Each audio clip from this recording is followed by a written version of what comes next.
वासुदेवाय।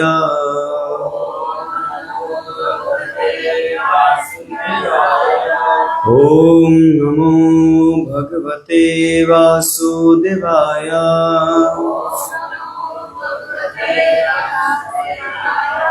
ओम नमो भगवते वासुदेवाय।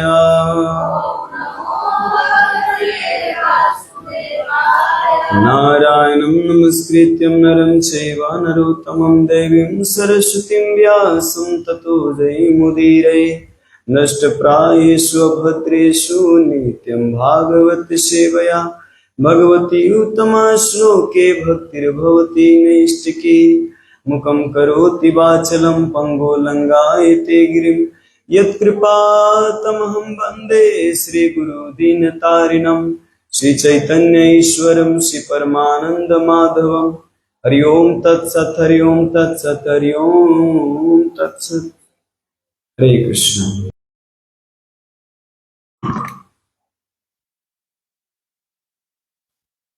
यस्तां विविक्तचरितै अनुवर्तमानाम्। यस्तां विविक्तचरितै अनुवर्तमानाम्। नात्यादृत यत्परं भागवत प्रसङ्गः। नात्याद्रियत् परम भागवत प्रसङ्गः। स त्वं द्विजानुपथ पुण्यय रज पुनीतः।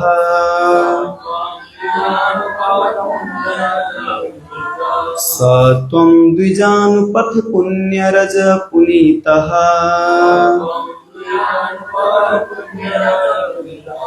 श्रीवत्सलक्ष्म किमगा भगभाजनस्त्वम्।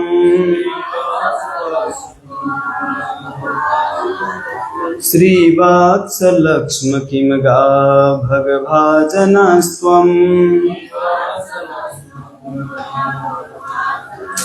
स्तां विविक्तचरितै अनुवर्तमानाम्।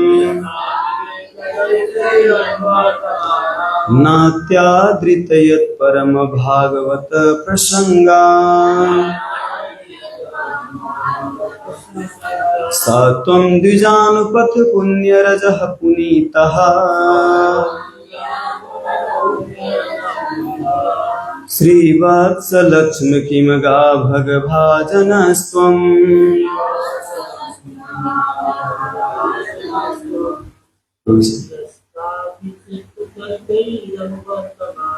यस्तां विविक्तचरितै अनुवर्तमानाम्।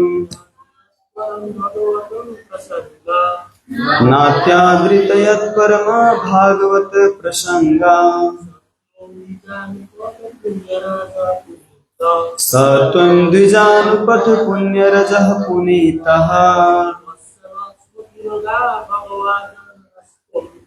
श्रीवत्सलक्ष्म किमगा भगभाजनस्त्वम्।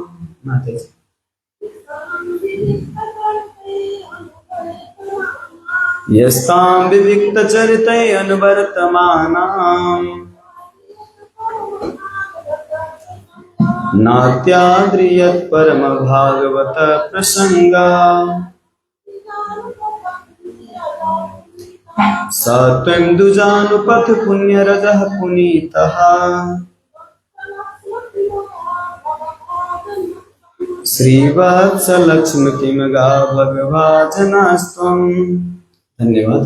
शब्दार्थ अनुवाद तात्पर्य की श्री भक्तिवेदांत स्वामी श्री प्रभुपाद की जय। यह जो ताम लक्ष्मी को विविक्त नितांत शुद्ध चरितै भक्ति अनुवर्तमानम सेवा करते हुए न नहीं अत्याद्रियत अनुरक्त परम सर्वाधिक भागवत भक्तगण प्रसंग अनुरक्त सह परमेश्वर तुम आप द्विज ब्राह्मणों को अनुपथ पथ पर पुण्य पवित्र की गई, रजह धूल पुनीतः शुद्ध किया हुआ, श्रीवत्स श्रीवत्स का लक्ष्मण चिन्ह, किम क्या, अगाह आपने प्राप्त किया है, भग सारे ऐश्वर्य या सारे सद्गुण, भाजनः अगार तुम आप। आधा संस्कृत यहीं से सीखे हैं। तुम आप न सरल अनुवाद इस प्रकार है, हे प्रभु आप अपने शुद्ध भक्तों के कार्यों के प्रति अत्यधिक अनुरक्त रहते हैं, फिर भी आप उन लक्ष्मी से कभी अनुरक्त नहीं रहते जो निरंतर आपकी दिव्य प्रेममयी सेवा में लगी रहती है। अतएव आप उस पथ की धूल द्वारा कैसे शुद्ध हो सकते हैं जिन पर ब्राह्मण चलते हैं, और अपने वक्षस्थल पर श्रीवत्स के द्वारा आप किस तरह महिमा मंडित या भाग्यशाली बन सकते हैं। तात्पर्य ब्रह्म संहिता में कहा गया है कि भगवान अपने वैकुंठ लोक में लाखों लक्ष्मियों द्वारा सदैव सेवित रहते हैं, किंतु समस्त ऐश्वर्य से विरक्त रहने की भावना से वे उनमें से किसी के प्रति भी अनुरक्त नहीं होते। श्री भगवान के 6 ऐश्वर्य हैं, असीम संपत्ति, असीम यश, असीम बल, असीम सौंदर्य, असीम ज्ञान, असीम त्याग। सारे देवता अन्य जीव लक्ष्मी की कृपा पाने हेतु उनकी पूजा करते हैं, फिर भी श्री भगवान उन लक्ष्मी के प्रति आसक्त नहीं रहते, क्योंकि अपनी दिव्य सेवा कराने हेतु वे ऐसी असंख्य लक्ष्मियों को उत्पन्न कर सकते हैं। कभी कभी उन तुलसी दलों से ईर्ष्या होती है, सुनो ध्यानपूर्वक, से ईर्ष्या होती है जो श्री भगवान के चरण वहीं पर स्थित रहते हैं, हटते नहीं, जबकि लक्ष्मी उनके वक्षस्थल पर स्थित रहते हुए भी कभी कभी उन भक्तों को प्रसन्न करने हेतु जाती रहती हैं जो उनकी कृपा पाने हेतु प्रार्थना करते हैं। लक्ष्मी को कभी कभी अपने असंख्य भक्तों को तुष्ट करने हेतु जाना पड़ता है, किंतु तुलसी दल कभी अपने स्थान को छोड़ते नहीं। इसीलिए श्री भगवान लक्ष्मी की सेवा की अपेक्षा तुलसी की सेवा की अधिक सराहना करते हैं। इसीलिए जब श्री भगवान यह कहते हैं कि ब्राह्मणों की अहितु की कृपा से ही लक्ष्मी उन्हें नहीं छोड़ते, तो हम यह समझ सकते हैं कि लक्ष्मी श्री भगवान के ऐश्वर्य से आकृष्ट होती हैं, उन पर ब्राह्मणों के आशीर्वादों का कारण नहीं। श्री भगवान अपने ऐश्वर्य के लिए किसी की कृपा पर आश्रित नहीं है, वे सदैव आत्मनिर्भर है। श्री भगवान का यह कथन है कि उनका ऐश्वर्य ब्राह्मणों तथा वैष्णवों के आशीष के कारण है, अन्य लोगों को यह शिक्षा देने हेतु है कि वे ब्राह्मणों तथा वैष्णवों का आदर करें जो श्री भगवान के भक्त होते हैं। श्रील प्रभुपाद की जय। ओम ज्ञानतिमिरन्धस्य ज्ञानाञ्जनशलाकया चक्षुन्मीलितं येन तस्मै श्रीगुरुवे नमः। श्रीचैतन्यमनोभीष्टं स्थापितं येन भूतले स्वयं रूप कदा मह्यं ददाति स्वपदान्तिकं। वन्देऽहं श्रीगुरो श्रीयुतापदकमलं श्रीगुरुवैष्णवांश श्रीरूपं साग्रजातं सगण रघुनाथान्वितं तं सजीवं साद्वैतं सावधूतं परिजनसहितं कृष्ण चैतन्य देवं श्री राधा कृष्ण पादान सगण ललिता श्री विशाखान्वितांश। हे कृष्णा करुणा सिंधु दीनबंधु जगतपते गोपेश गोपिका कांत राधा कांत नमस्तुते। तप्त कांचन गौरांगी राधे वृंदावनेश्वरी वृषभानुसुते देवी प्रणमामि हरिप्रिये। वाञ्छाकल्पतरुभ्यश्च कृपा सिन्धुभ्येव च पतितानं पावनेभ्यो वैष्णवेभ्यो नमो नमः। नमो विष्णुपादाय कृष्णपृष्ठाय भूतले श्रीमते भक्तिवेदांत स्वामीति नामिने। नमस्ते सरस्वती देवे गौरवाणी प्रचारिणे निर्विशेष शून्यवादी पाश्चात्य देशतारिणे। जय श्री कृष्ण चैतन्य प्रभु नित्यानंद श्री अद्वैत गदाधर शिवासादि गौर भक्तवृंद। हरे कृष्णा कृष्णा कृष्णा हरे हरे, हरे राम राम राम हरे हरे। हरे कृष्णा कृष्णा कृष्णा हरे हरे, हरे राम राम राम हरे हरे। हरे कृष्णा कृष्णा कृष्णा हरे हरे, हरे राम राम राम हरे हरे। श्री प्रभुपाद की जय, अनंत कोटि वैष्णववृंद की जय। हरे कृष्णा महामंत्र 2-3 बार जब कहते तो सब पूरा मतलब अब लगता है थोड़ा अंदर से वो क्या कहते हैं आलसीपन हो जाता है, वो लगने लग जाता है ना। हाँ, आलसपन ना। अच्छा, आलसपन लगता है, लेकिन हम वहां पे काठमांडू में अपने खुद अनुभव किए। मतलब जब माला जब हाथ में पकड़ते हैं तब नींद आने लग जाती है, और जब बेड पर जाते थोड़ा नींद आए जब बुलाते हैं तो 10 मिनट के बाद आते हैं। लेकिन जब माला आप पकड़ो तो उसी समय नींद आने लग जाएगा। तो आप अब अनुभव करें, ये सच में माया देवी का ये खेल है। तो आपने श्लोक में मैं बोला था कि आपको ध्यान पूर्वक सुनने के लिए क्या क्या आप समझे, एक एक पॉइंट कोई बताएंगे। भगवान 6 ऐश्वर्य से, हाँ आगे।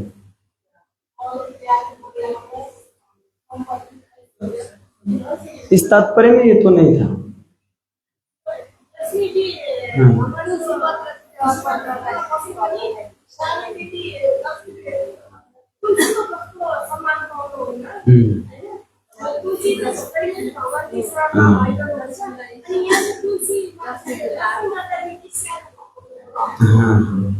तो यहाँ पे देखिए लक्ष्मी जी कभी कभी अपने लाखों भक्त को खुश करने के लिए बाहर जाना पड़ता है उनको, लेकिन श्री तुलसी महारानी जो है चरण को छोड़ के कभी नहीं जाती है ना। तो इसकी क्या कहते हैं, एक चैतन्य चरितामृत में आता है, कच्ची तुलसी कल्याणी गोविंदा चरना प्रिया।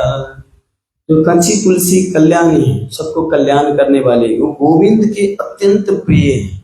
वो भगवान के चरण कमल छोड़ के कभी कहीं जाते ही नहीं है, है ना।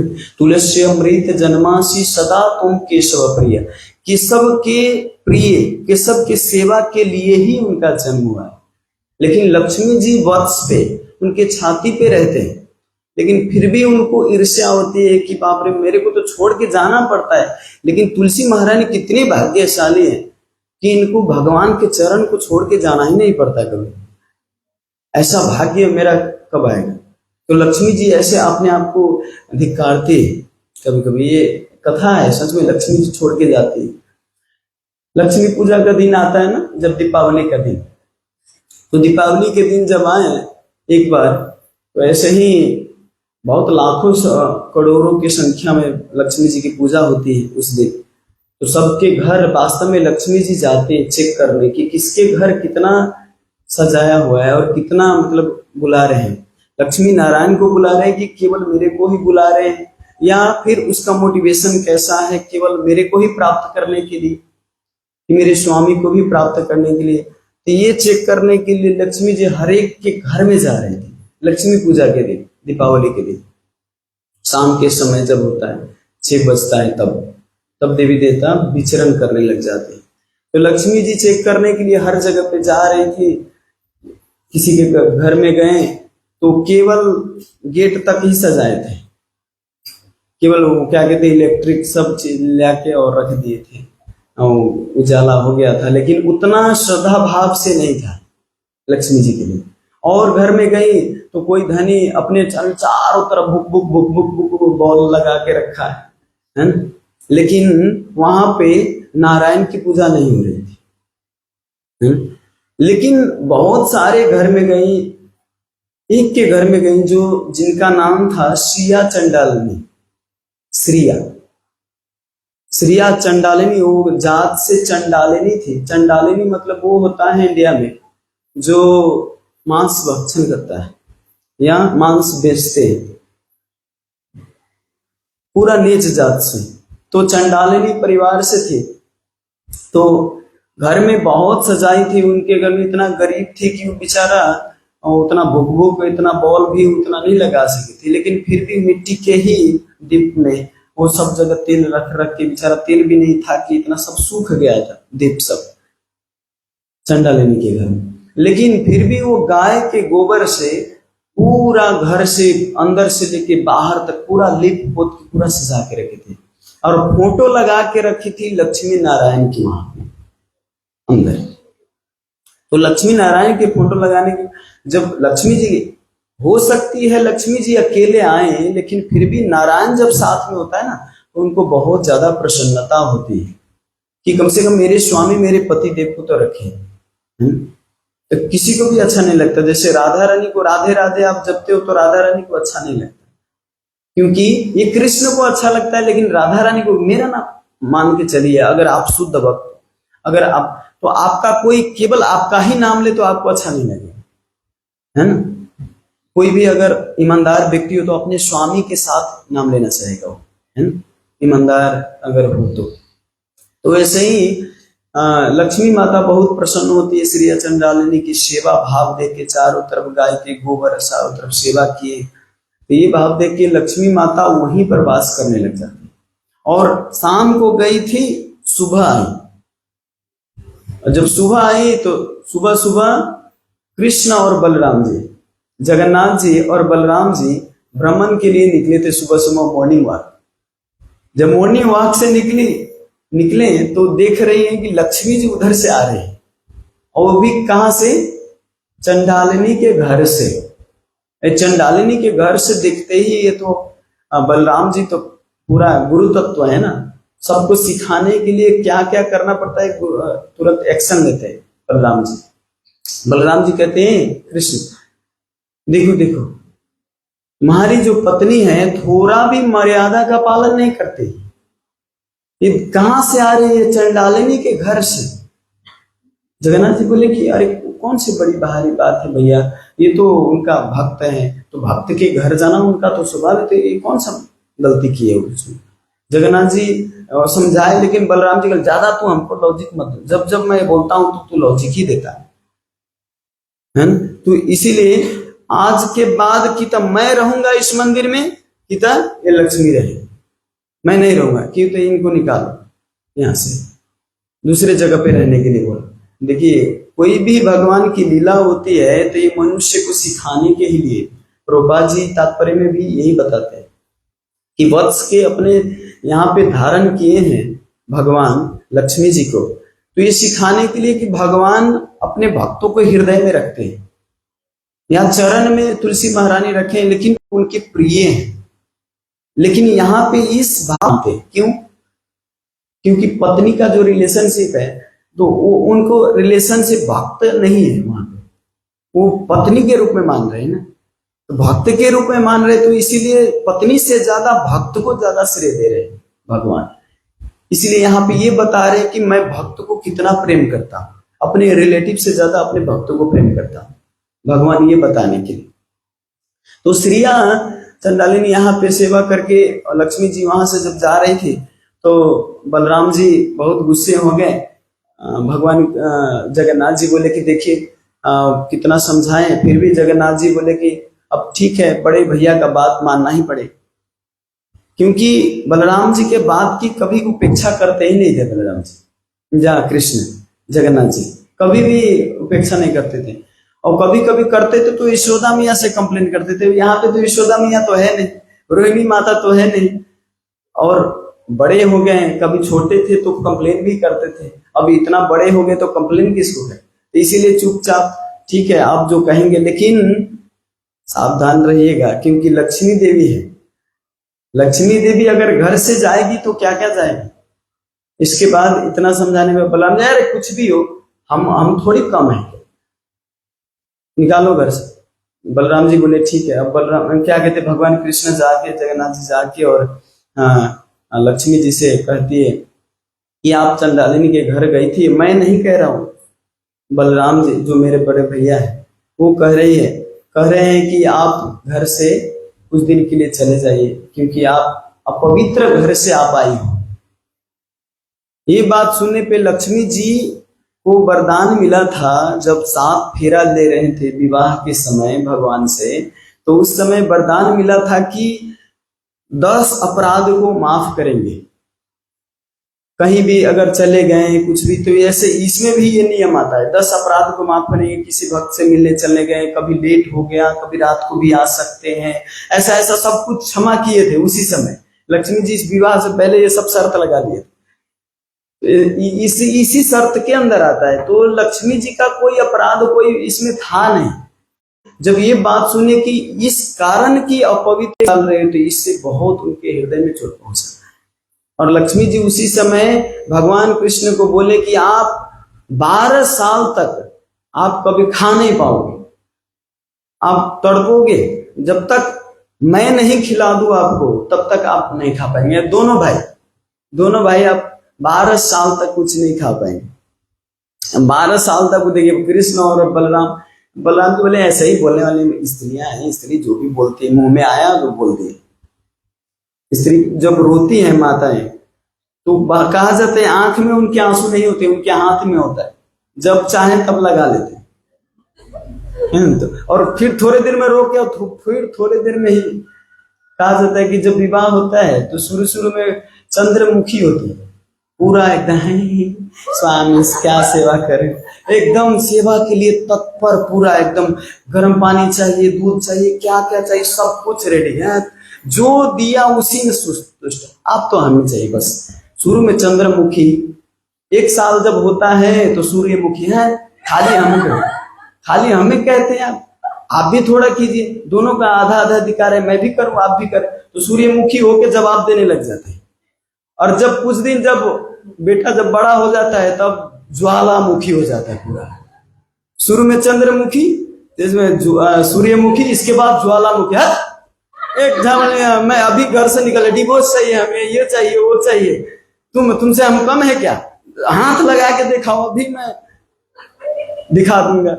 तो पूरा ज्वालामुखी ही बन जाते हैं, और उसका ज्वाला रूप सदा ही बना रहता है ज्यादातर ऐसे।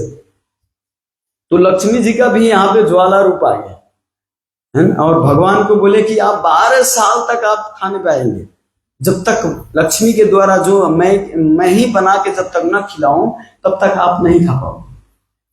अब जगन्नाथ जी बोले ठीक है। अब लक्ष्मी जी चले गई वहां से उठ के। जगन्नाथ जी बलराम जी अब बोले कि हमारा कलेवा कहाँ है। बलराम जी बैठ गए, बलराम जी तो बड़े भैया आए हो तो आदेश देते हैं, कहते हैं हमारा कलेवा लेके आओ। अब जगन्नाथ जी खुद, अब छोटे भाई जाके देखते किचन में तो सारा किचन खाली, दासिया कोई दासी भी नहीं है।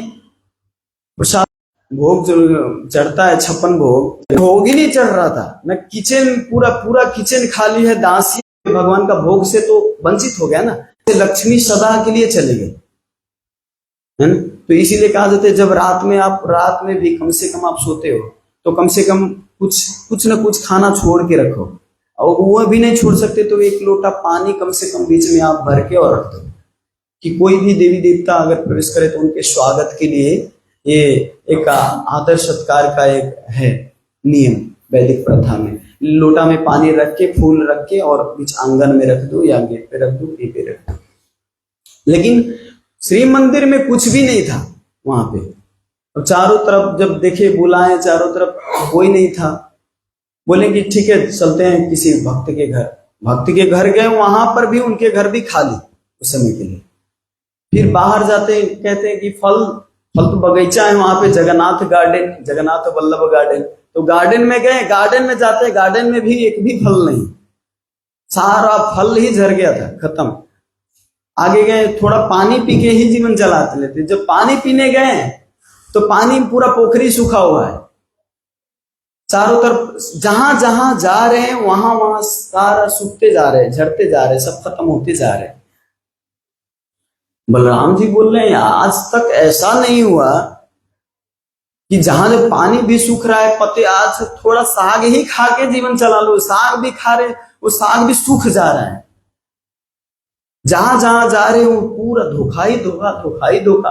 बलराम जी सोच रहे हैं कि आज क्या हो रहा है, आज तो कलेवा के बिना पेट पूरा एकदम खाली है। जगन्नाथ जी बोले आपसे ज्यादा तो हमें पेट में पूरा दर्द हो रहा है। मैं जब तक, क्या कहते हैं, जगन्नाथ जी का भोग ऐसा लगता है कि जब तक हाथ धोने जाए तब तक फिर भोग लगने लग जाता है, फिर खा के और फिर हाथ धोने जाए फिर भोग लगने लग जाता है। तो इंद्रद्युम्न महाराज उनको उनसे वरदान लिए थे कि आपका हाथ कभी खाली ना हो, हर समय खाते खाते रहे। और दूसरा वरदान लिए थे कि रथ पे चढ़ के सबको दर्शन देना चाहिए आपको। और तीसरा वरदान ये लिए थे कि मेरा वंशज जो है, आने वाला वंशज, ये कभी ना बढ़े, क्योंकि आने वाला वंशज ये न कहे कि इंद्रद्युम्न महाराज ने बनवाया है मंदिर, इसीलिए मेरा वंशज ही ना आए। तो इंद्रद्युम्न महाराज 3 वरदान लिए थे, इसीलिए वहां पे जगन्नाथ जी को हर समय भोग लगता रहता है, स्वीकार करते हैं भगवान। लेकिन उस दिन तो जगन्नाथ जी बोले कि आज मेरे भूख से पूरा पेट में चूहा कूद रहा है कि कब भोग लगे, कब खाऊं। और आपके कारण पता नहीं, लक्ष्मी गई तब से ऐसा ही हालत है।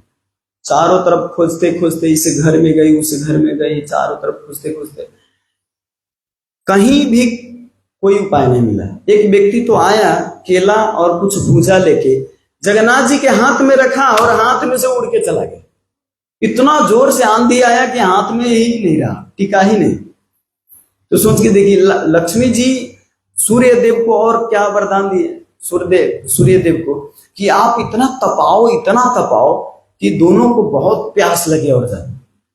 सूर्य देव को भी बोल दिए उधर, और बोले कि पूरा आप अपना पूरा प्रकाश, पूरा तापमान बढ़ा के रखो कि गर्मी से तड़पे, कि जल्दी से जल्दी आए।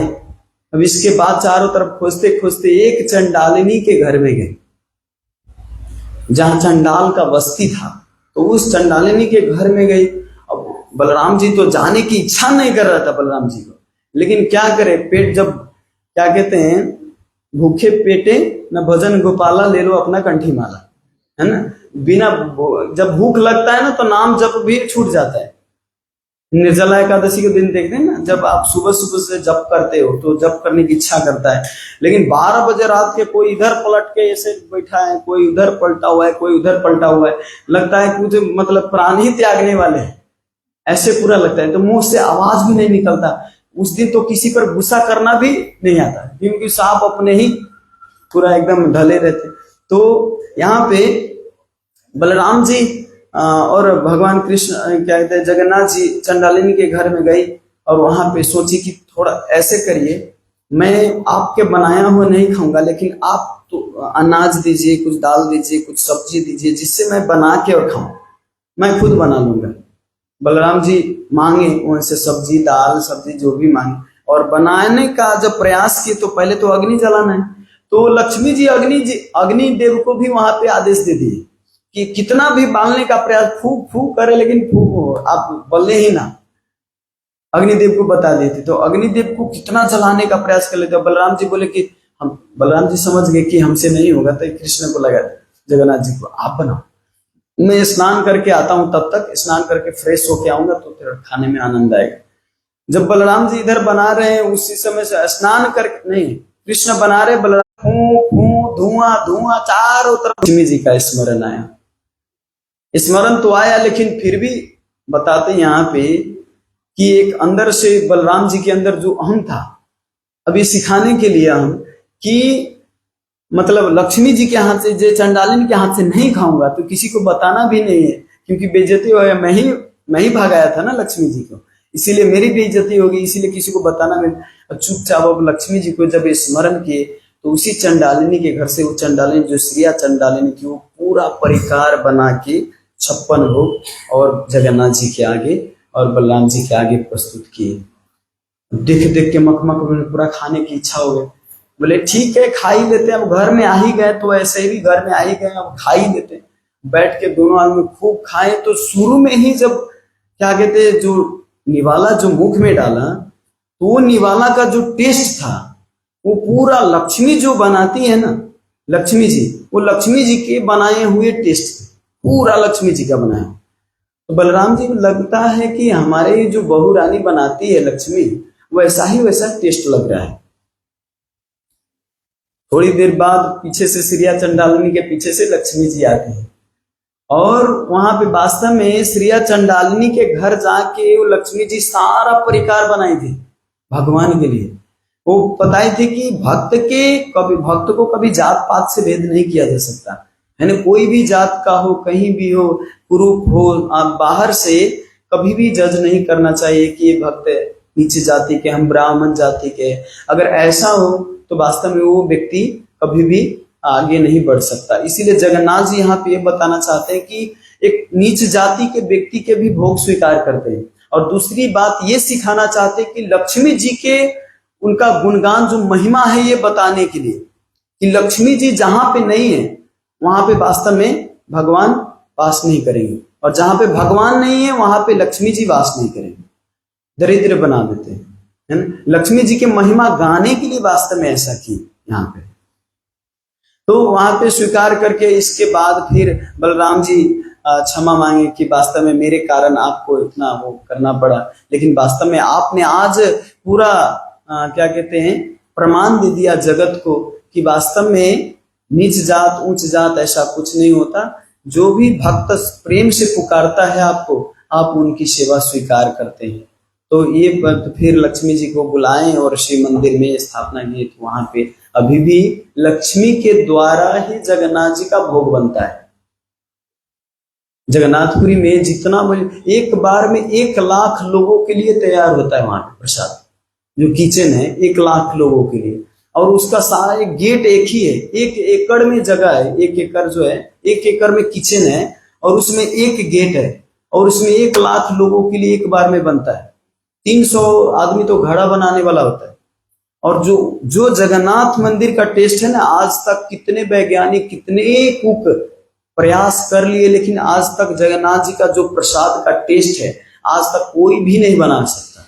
इवन यहाँ पे भी जगन्नाथ जी है, जगन्नाथ जी का आप कितना भी बनाने का प्रयास करो, जो जगन्नाथपुरी का जो टेस्ट है ना जगन्नाथ मंदिर के जो किचन का, क्योंकि वहां पे साक्षात लक्ष्मी बनाती है, लक्ष्मी जी बनाने के कारण इतना टेस्ट रहती है। अब बताया जाता है कि रोजाना टेस्ट अलग अलग होता है ना। करोड़ों लक्ष्मी के द्वारा सेवित होती है, लेकिन फिर भी इस श्लोक के अनुसार भगवान लक्ष्मी से आसक्त नहीं रहते, लक्ष्मी जी से आसक्त नहीं रहते। इसका अर्थ अपने पत्नी से आसक्त नहीं रहते।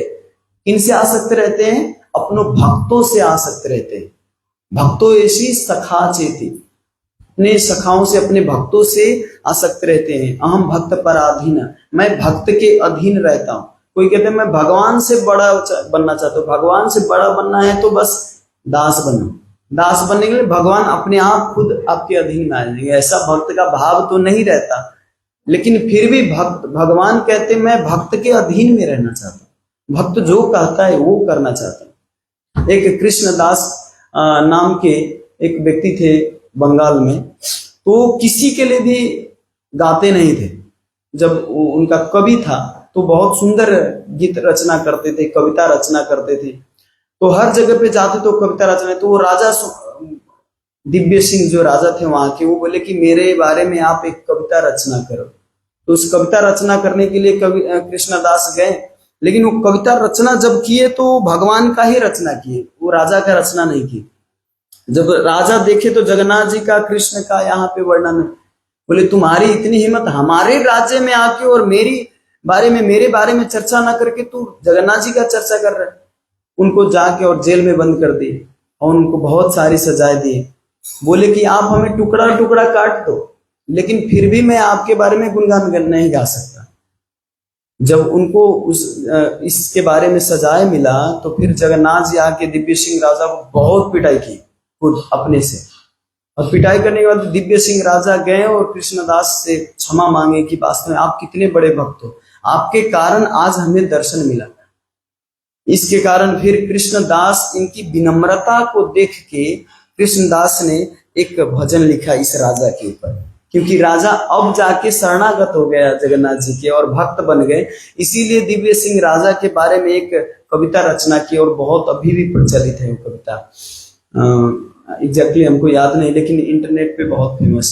तो कृष्णदास कविराज के द्वारा लिखा हुआ ये कविता है। तो बताया जाता है कि भक्त क्या कहते हैं, भगवान के थोड़ा भी आप शरणागत जब होते हो तो भगवान उनको मदद करने के लिए तत्पर होते हैं। केवल शुद्ध भक्तों को मदद नहीं करते, जो शुद्ध नहीं रहता प्रयास करता उसको भी मदद करते। किसको? देवी देवता जो समुद्र मंथन हुआ था तो उसमें शुद्ध भक्त थे थोड़ी, देवी देवता राक्षस भी थे उसमें, सारे थे ना। लेकिन फिर भी भगवान ने आइडिया दिया कि अगर आप अमृत प्राप्त करना चाहते हो तो क्या करो, समुद्र जाके मंथन करो। आइडिया दिए ना, वो भक्त नहीं थे लेकिन फिर भी आइडिया दिए। आइडिया ही केवल नहीं दिए, जब समुद्र मंथन के लिए मेरू पर्वत ले आके जब मंथन करने गए थे तो मंथन करते समय वो मेरू पर्वत डूब रहा था। डूब रहे थे तो कच्छप रूप में कूर्म अवतार लेके और भगवान अंदर से उनको क्या एस्टैब्लिश किए, है ना, स्थापित किए। और फिर भी क्या कहते मेरू पर्वत इधर उधर हिल रहा था। फिर जाके भगवान एक दूसरा रूप लेके फिर मेरू पर्वत के ऊपर जाके बैठ गए, वासुकी के रूप में उन्हीं से खींचातान कर रहे थे। तो कौन वहां पे शुद्ध भक्त थे? देवी देवता। उनको तो अमृत चाहिए, शुद्ध भक्ति नहीं चाहिए था, उनको केवल अमृत चाहिए था। लेकिन फिर भी भगवान ने वहां पे मदद किया। तो अगर कोई भी चीज मांगना है तो कृष्ण से मांगिए, जगन्नाथ जी से मांगिए। कि अब भौतिक इच्छा भी है तो जगन्नाथ जी के आगे रखिए। देवी देवता के पास भौतिक इच्छा रखेंगे तो ये बहुत गलत है। आपको ऐसे फंसा देंगे जैसे बाहर के लोग से, जैसे एक पुत्र है किसी से दूसरे व्यक्ति से सिगरेट के लिए पैसा मांगे तो सिगरेट पिएगा, तुमको बीमार में मतलब नहीं। लेकिन जब पिताजी से अगर, क्यों? क्योंकि उनके पिताजी उनके लिए कल्याण चाहते हैं। तो इसीलिए अगर कुछ भौतिक इच्छा रह गई है तो भगवान के आगे रखिए, देवी देवता के आगे मत रखिए, तो हमारे कल्याण के लिए कार्य करते हैं। ठीक है। हरे कृष्णा। श्रील प्रभुपाद की जय। अनंत कोटि वैष्णव वृंद की जय। निताय गौर प्रेमानंद। हरे हरे।